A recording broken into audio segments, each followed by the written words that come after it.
আসসালামু আলাইকুম সম্মানিত ভিউয়ার্স, কেমন আছেন? আমি মোহাম্মদ জাকারিয়া, চিকিৎসক, মোটিভেশন স্পিকার। আপনাদের মাঝে স্বাস্থ্য বিষয়ে আলোচনা নিয়ে আসলাম। বন্ধুরা, বিভিন্ন সময় বিভিন্ন ধরনের আলোচনা নিয়ে এসে আজকেও স্বাস্থ্য বিষয়ে আলোচনা। তো বন্ধুরা, অনেকে কমেন্ট বক্সে কমেন্ট করেছে যে তীব্র মাথা ব্যথা, অসহ্য মাথা ব্যথা, মানে জীবনই শেষ হয়ে যায়, এত মাথা ব্যথা।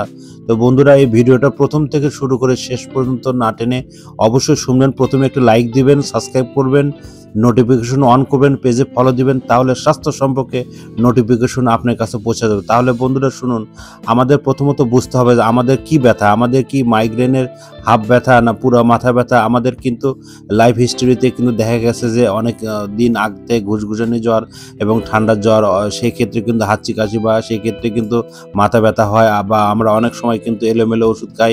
তো বন্ধুরা, এলোমেলো ওষুধ না খেয়ে আর এই ধরনের বিভিন্ন আপনার জ্বর বা অন্য ধরনের ওষুধ না খেয়ে যদি কোথাও কোনোভাবে যদি ভালো না হয়, আর এই ধরনের যদি মাথা ব্যথা তীব্র এরকম দিন হতেই থাকে বা লাইফ হিস্ট্রিতে দেখা গেছে যে তীব্র হয়তো আপনি একটা আঘাত পেয়েছেন বা মাথায় ব্যথা পেয়েছেন সেখান থেকে, বা শরীর হয়তো প্রচুর দুর্বল বা দুর্বলতা, সেখান থেকে আপনার প্রচুর মাথা ব্যথা বা কোনোভাবে ভালো হচ্ছে না, বা হয়তো গোপন অসুখ বা সদস্যরা বা অন্য বা পুরুষদের ক্ষেত্রেও এই ধরনের সমস্যা, বা মহিলাদের ক্ষেত্রেও বা হাই প্রেশার বা অন্য সমস্যা। বন্ধুরা, এলোমেলো ওষুধ না খেয়ে আমি যেটা বলবো যে নিজেকে ভালোবাসার চেষ্টা করুন এবং সুস্থ রাখার চেষ্টা করুন।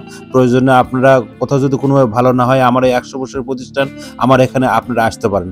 এতক্ষণ মনোযোগ সহকারে দেখার জন্য সবাইকে থ্যাংক ইউ, সবাইকে ধন্যবাদ।